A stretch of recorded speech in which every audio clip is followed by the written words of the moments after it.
Fala galera, Minuto Varejo está na rua. Eu tô no meio aqui da Grand Central, um dos pontos turísticos mais importantes de Nova York. E está comigo aqui, te apresenta. Nádia Furini, sou diretora de marketing da Associação Nacional de Publicidade dos Estados Unidos, também filha do Elson Furini da Churrascaria Barranco. Adoro falar com a Patrícia, é um prazer enorme. Acho icônico estar aqui nesse presente momento, e desculpa se não é essa frase, esse termo que se usa em português, mas sinceramente falar na Grand Central, no meio da onde vem várias linhas de trem de Westchester, de Long Island, do metrô de Nova York. Aqui atrás da gente tem uma área de comida rápida. É tipo um food hall aqui, né? Tem Magnolia Bakery que todo mundo conhece, tem Zaros que todo mundo conhece, tem lugar para engraxar os sapatos, por um acaso for necessário, e tem loja também ali em cima. A gente está aqui no subsolo, onde é super comum todo mundo vir, pegar uma coisa para almoçar e continuar o dia. No ritmo de Nova York. No ritmo de Nova E York. a gente acabou de ter aí um super, assim, ó, digamos, super dica aí de quem mora aqui em Nova York há quanto tempo, Nádia? Há 25 anos em Nova York. Só 25 anos. É. A Nádia, assim, tem uma história bem legal. Ela foi chefe de cozinha, já lançou livro. Puxei a Nádia para essa conversa aqui na coluna, porque ela faz um trabalho que é muito legal na associação, que eu acho que pode, inclusive, daqui a pouco, ser uma referência para o mercado do Rio Grande do Sul. Conta pra gente, tem a ver com mulheres, tem a ver com gênero, um tema mega relevante. Traz pra gente o que exatamente vocês fazem na associação. Olha, o que nós trabalhamos com hoje em dia são 7.250 marcas. Todo mundo que vende qualquer tipo de produto, de papel higiênico, a refrigerante, a serviço financeiro, qualquer produto. Nós testamos todas as publicidades dele. De quando nós começamos há 9 anos atrás até hoje, são 415 mil anúncios desses clientes e outros que já foram parte no passado.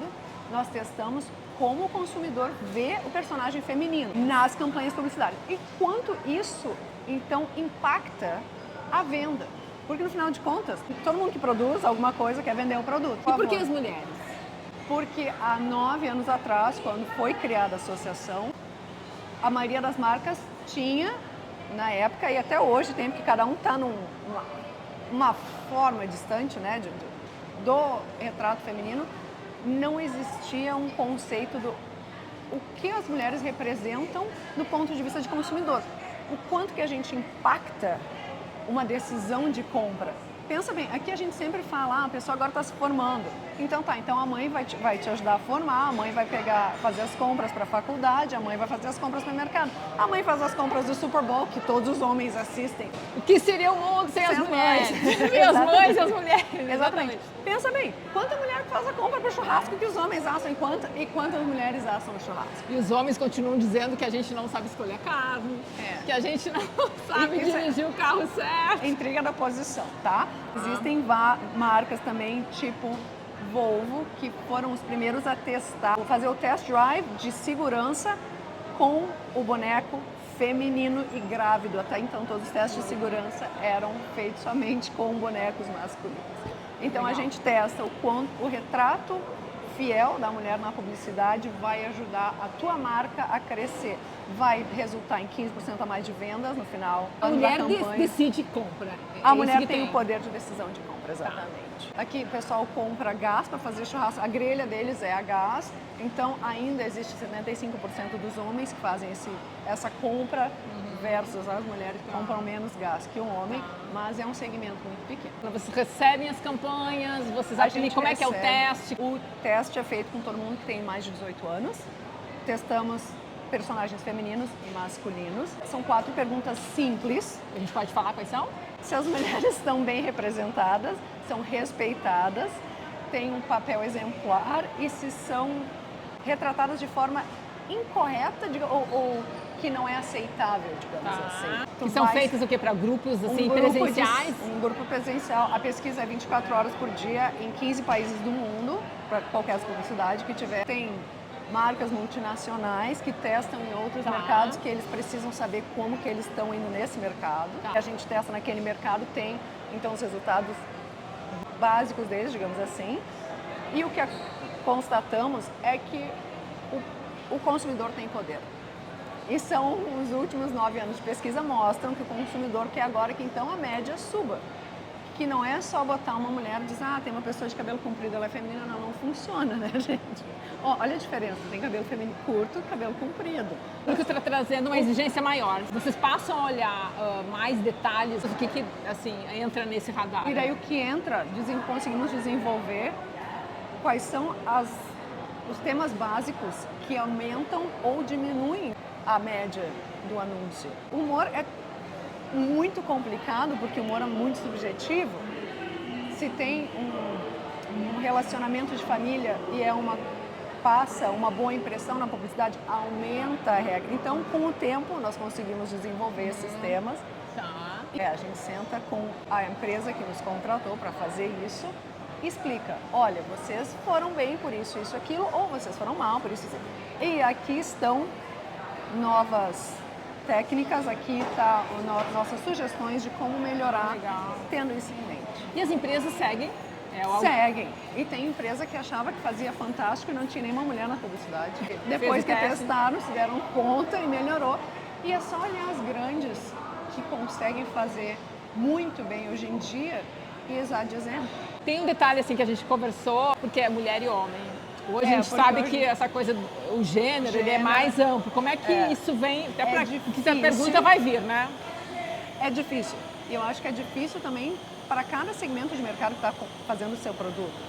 É muito mais fácil hoje em dia, nos mercados que a gente testar 2 gêneros, feminino e masculino. Até porque o conceito dos outros gêneros é amplo e não existe uma definição que seja comum em todos os mercados. Mas a definição feminino e masculino é comum e é mais fácil e é assim que a gente testa. Eu sei que vocês atendiam grandes empresas. Atendemos grandes empresas. E a gente está no momento aqui nos Estados Unidos em que o tema do gênero entrou com tudo com o novo governo. Inclusive com orientações para as empresas, abrirem mão de políticas internas. Muitas empresas aderiram, outras grandes empresas não entraram na onda. Como é que isso afetou esse trabalho de vocês ou está afetando? Afeta, porém, como tudo na vida, a gente evolui, as marcas evoluem, os consumidores evoluíram. Nós temos de ter uma abordagem mais abrangente. A gente sempre certifica quem está testando que está usando feminino e masculino, os 2 ao mesmo tempo. Não tem como testar apenas um personagem feminino sem testar o masculino, isso é importante. Mas existem empresas que, por incrível que pareça, que por mais que tenha passado na mídia, que elas desistiram de todos os seus esforços de diversidade, elas continuam dando apoio para nós. Isso mostra o quê? Mostra que o consumidor, no final das contas, ainda é a parte mais importante. Porém, como disseste, existem grandes empresas que prestam serviços para o governo que realmente... E aí vocês tinham projetos com essas empresas? Tínhamos projetos, eles têm que agora esperar até quando tem a possibilidade de voltar a concluir o projeto. Tu acha que esse tipo de trabalho poderia tranquilamente, quem não adota, ser adotado, por exemplo, no Rio Grande do Sul, em outros mercados? Com certeza, eu adoraria. E por favor, a todos os ouvintes, a todo o público, toda a nossa audiência, a toda a nossa audiência enorme, a gente não acredita, mas foi conectado com o mundo inteiro através de 6 pessoas. Então, uma das 6 pessoas vai estar nos assistindo. Quem nos acompanha, descubra se existe. Eu acredito que existe esse tipo de pesquisa de mercado. Sim. Não sei se no Rio Grande do Sul. Adoraria saber se existe no Rio Grande do Sul, porque adoraria ver como o consumidor gaúcho mudou. Sim. Como a percepção de compra mudou, medida a percepção do consumidor feminino. Existe uma tradição gaúcha muito grande de ter esse sentimento de orgulho. Lembra que tu fizeste a matéria? Finalmente estão chegando os sucos de uva aqui. A Brasília Market, o mercado brasileiro daqui tem, ó. Mas, gente, até tem a erva mate, tem o suco, tem a paçoquinha, tem o arroz. Por que não outros? Tem uma pergunta só pra gente encerrar aqui, porque é inevitável, né? Filha, né, do dono do barranco. Quero saber se a filha pode voltar, pode daqui a pouco assumir o restaurante ou é um futuro que depende do teu pai. O futuro é incerto. Obviamente, de longe, apoio o máximo que eu posso. No presente momento, exatamente agora, não tem como voltar. Porém, o futuro... Mas acredito que se eu voltar, ou quando eu voltar, gostaria muito de fazer a diferença no Rio Grande do Sul. Existem mulheres fantásticas no Rio Grande do Sul que têm de serem promovidas. Não sei se eu volto, quando eu volto, porém, Se voltar, estarei à frente, com certeza absoluta. As mulheres gaúchas que a gente encontra em Nova York. Nádia Furini fez um trabalho muito legal aí sobre como as mulheres são retratadas, como elas aparecem justamente nas campanhas de quem está no varejo tentando ser consumidor e vender. Então, vamos olhar para essas coisas. Aqui a gente diz assim, eu duvido que tenha algum fabricante, algum varejista que não esteja preocupado com o consumidor, pelo amor de Deus. Tu aí tá preocupado com o consumidor e te liga e faz esse tipo de coisa da avaliação. Então conta pra gente, fica aí a provocação. Exatamente. Que eu até vou mostrar, quem quiser vou mostrar. Super obrigada. Eu roubei a Nádia aqui, a gente tá aqui na verdade, esses track aqui são justamente os que acessam os trens que ligam várias regiões aqui de Manhattan para cima, para baixo. Exatamente. Vai para o aeroporto, inclusive, JFK. Uma boa dica para quem vem de mobilidade. E obrigada pela conversa. Um prazer. Por favor, continuem seguindo a Patrícia. É essencial. No Minuto Varejo. No Minuto Varejo, no Jornal no Comércio, eu sempre li, tá? Agora vou dizer uma coisa que eu acho interessante. Eu falo em várias aulas de publicidade e propaganda nos Estados Unidos. E o número de pessoas que lê jornal comparado à nossa época diminuiu muito. Mas toda vez que eu volto a Porto Alegre, o meu pai, na sua casa, recebe todos os dias ainda a assinatura do Jornal do Comércio. Do Jornal do Comércio, é claro. E não foi nada combinado, isso ela tá falando agora. Não, gente, então tá. Peço foto. Então tá. Depois vou mostrar a foto lá do seu Furini lá lendo o jornal. Lendo o Jornal do Comércio. Então tá super, então, ó. Coluna, acompanha aqui pelo YouTube, acompanha nas redes sociais, acompanha no jornal, no impresso, no online. Curte, assina, segue o JC, como a Nádia. Sim. Patrícia Comunello com Nádia Furini, direto de Nova York. Pro Minuto Varejo. Beijo, gente. Muito obrigada. Menina, eu juro que eu queria ser que nem tinha um dia. Por quê? Porque eu acho muito legal o que tu faz.